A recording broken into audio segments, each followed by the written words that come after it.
नमो नमः। अयि छात्राः, अत्र अष्टमीकक्षायाः प्रथमघटकस्य द्वितीयपाठस्य अध्ययनं कुर्मः।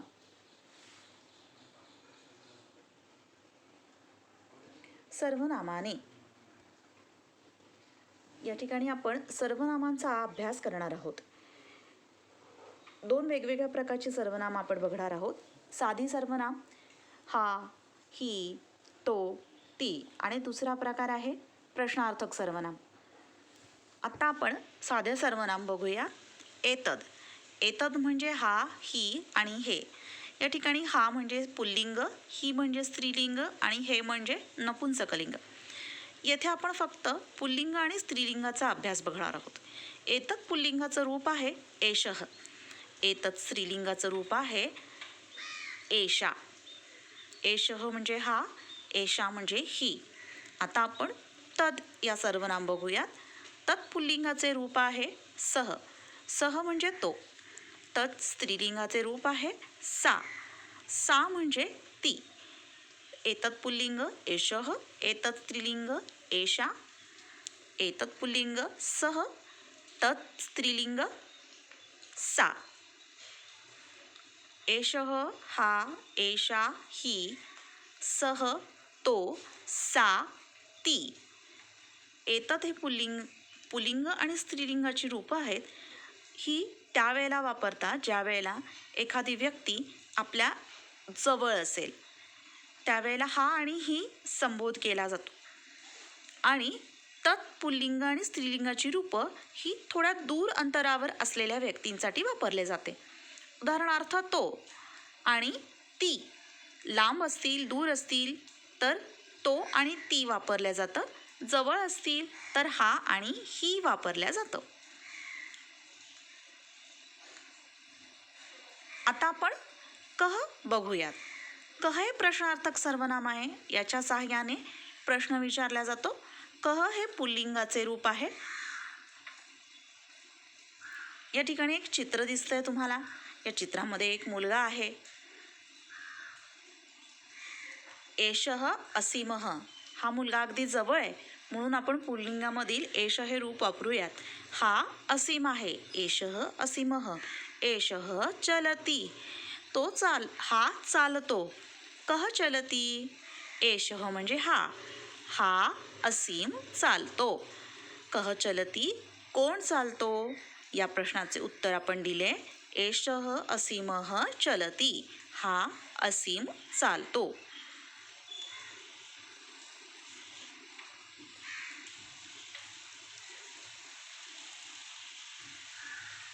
आता का हे प्रश्नार्थक सर्वनामाचा अभ्यास आपण करूयात. या ठिकाणी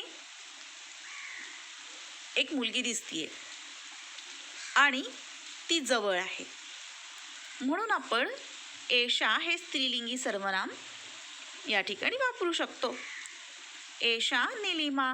ही निलिमा. जवळ असल्यामुळे एषा हे सर्वनाम वापरले. एषा निलिमा. एषा गायती. का गायती प्रश्न विचारलेला आहे. का या स्त्रीलिंगी सर्वनामाने प्रश्न विचारलेला आहे. का गायती. कोण गाणं गातंय. एषा निलिमा गायती. ही निलिमा गाणे गाते.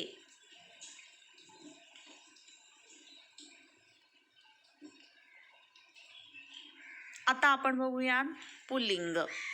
आता परत कहच म्हणजेच पुल्लिंगाचं कोण याच सर्वनामाचा वापर प्रश्नार्थक सर्वनामाचा बघणार आहोत. परंतु आपण मगाशी तो हे सर्वनाम बघितलं होतं, तत्चं रूप बघितलं होतं, ते रूप आपण या ठिकाणी बघणार आहोत. मग मी म्हटल्याप्रमाणे तत्पुल्लिंगाचे रूप किंवा स्त्रीलिंगाचे रूप हे लांबवरच्या व्यक्तीसाठी वापरले जातं. या ठिकाणी असे दिलेले आहे. सह प्रसादः. तो प्रसाद. सह धावती. तो धावतो. कह धावती. प्रश्न विचारला आहे प्रश्नार्थक पुल्लिंगाने. कह धावती. कोण धावत आहे. सह प्रसादः धावती. तो प्रसाद धावतो. अशा पद्धतीने मुलींनो आपण आत्ता तत्पुल्लिंग सर्वनाम बघितलं आणि लांब असताना ह्याचा वापर आपण करतो. आता आपण तत्चेच रूप बघणार आहोत स्त्रीलिंगामध्ये. या ठिकाणी मुलगी तुम्हाला नृत्य करताना दिसतीये, ती जरा लांब आहे म्हणून आपण या ठिकाणी तत् स्त्रीलिंगाचं रूप वापरणार आहोत. सा स्वाती, ती स्वाती, सा नृत्यती, ती नृत्य करते. का नृत्यती? कोण नृत्य करते? का हे स्त्रीलिंग प्रश्नार्थक सर्वनाम आपण वापरून प्रश्न तयार केला. का नृत्यती? कोण नाच करते? कोण नृत्य करते? सा स्वाती नृत्यती. त्या प्रश्नाचं उत्तर आपण दिलं.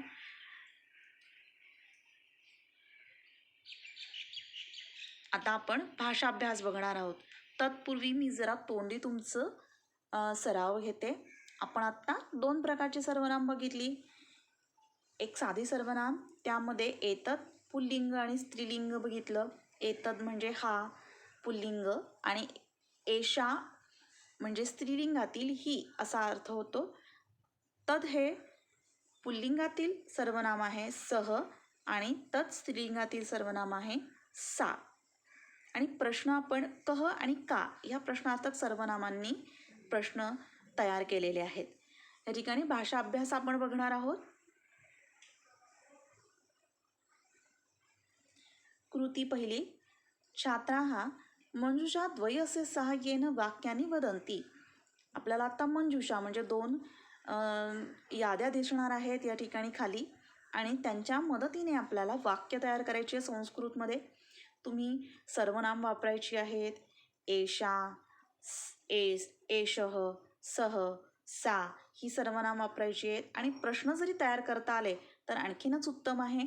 कह आणि का हे प्रश्नार्थक सर्वनाम वापरून प्रश्नही तुम्ही तयार करू शकता. बघा इथे या मंजुषेमध्ये तुम्हाला सगळे पुल्लिंगातील रूप दिसत आहेत. छात्रः, गिरीशः, सिंहः, मयूरः, काकः, गजः, मूषकः, शुनकः, शुकः, शिक्षकः, बालकः, अश्वः, मर्कटः. या ठिकाणी सर्व पुल्लिंगातील सर्वनाम वापरले जातात. दोन्ही प्रकारचे सर्वनाम तुम्ही वापरू शकणार आहात. एषः आणि सह. या ठिकाणी आता क्रियापदं दिलेली आहेत. ज्या वेळेला सर्वनाम वापरले जातं त्यावेळेला ही क्रियापदं वापरली जातात. पठती, गच्छती, आगच्छती, लिखती, खादती, उपविशती, उत्तिष्ठती, पिबती, पश्यती, नृत्यती, खेलती, गायती, नमती, उत्पतती, वदती. या ठिकाणी थोडं मी अर्थ सांगते तुम्हाला, म्हणजे अवघड जाणार नाही आहे कोणाला. मूषक म्हणजे काय तर मूषकाचा अर्थ उंदीर असा होतो. शुनकः म्हणजे कुत्रा असा अर्थ होतो. शुकः म्हणजे पोपट असा अर्थ होतो. मर्कटः म्हणजे माकड असा अर्थ होतो. अश्वः म्हणजे घोडा असा अर्थ होतो. छात्रः म्हणजे विद्यार्थी. बालक म्हणजे काय हे तुम्हाला सांगायला नको, तुम्हाला येतच असणार आहे. गिरीश हे एक नाव आलेलं आहे या ठिकाणी. काकः याचा अर्थ कावळा असा अर्थ होतो. गजः म्हणजे हत्ती. अशा पद्धतीने ही नामं दिलेली आहेत. त्यांची क्रियापदं या ठिकाणी दिलेली आहेत. कुठलंही क्रियापद तुम्ही कुठल्याही नामाला वापरून आणि सर्वनाम वापरून तुम्ही वाक्य तयार करायची आहेत. उदाहरणार्थ मी उदाहरण देते. एषः छात्रः पठती. हा विद्यार्थी अभ्यास करतो. त्याचं आणखीन दुसरा प्रकार होईल सह छात्रः पठती. तो विद्यार्थी अभ्यास करतो. अशा पद्धतीने तुम्ही वाक्य तयार करू शकता. पठती वाचणे, अभ्यास करणे. गच्छती जाणे, आगच्छती येणे, लिखती लिहिणे, खादती खाणे, उपविशती बसणे, उत्तिष्ठती उभे राहणे, पिबती पाणी पिणे किंवा कुठलंही लिक्विड पिणे, पश्यती बघणे, नृत्यती नाच करणे, खेलती खेळणे, गायती गाणं गाणे, नमती नमस्कार करणे, उत्पतती म्हणजे उड्या मारणे, वदती म्हणजे बोलणे. अशा पद्धतीने ह्या दोन्हीही मंजुषांचा वापर करून तुम्ही वाक्य तयार करा. आणखीन दुसऱ्या प्रकारची कृती दिलेली आहे. चित्रम दृष्ट्वा वाक्यम लिखत. या ठिकाणी चित्र दिलेली आहे. त्या चित्रांच्या खाली स्त्रीलिंग सर्वनामांचा वापर करून तुम्ही वाक्य लिहायची आहेत. ही मुलगी थोडी जवळ दिसतीये त्यामुळे कुठलं सर्वनाम वापरणार आहात मी तुम्हाला सांगितलेलं आहे. जवळ असताना कुठले सर्वनाम वापरायचे. ती स्त्री थोडी लांब दिसत आहे तर लांब असताना कुठलं सर्वनाम वापरायचे स्त्रीलिंगामधलं हेही तुम्हाला मी सांगितलेलं आहे. दुसऱ्या स्लाईडमध्ये सुद्धा 2 चित्र दिलेली आहेत. त्या 2 चित्रांमध्ये तुम्ही जे काही बघत आहात त्यानुसार तुम्ही वाक्य तयार करून त्या ठिकाणी लिहायचं आहे. नाम, सर्वनाम आणि क्रियापद असा तिन्ही प्रकारचा तुम्ही उपयोग करू शकता. विद्यार्थ्यांनो, तुम्हाला माझा हा व्हिडिओ आवडला असेल तर नक्कीच माझ्या भाग्यश्री एम या यूट्यूब चॅनलला तुम्ही सबस्क्राईब करा आणि लाईक करायला विसरू नका. अवश्य तुम्ही माझा व्हिडिओ लाईक करा आणि तुम्हाला शेअर करायचा असेल तर तेही तुम्ही करू शकता. पुनर्मिलामः, परत भेटूया. नमस्कार.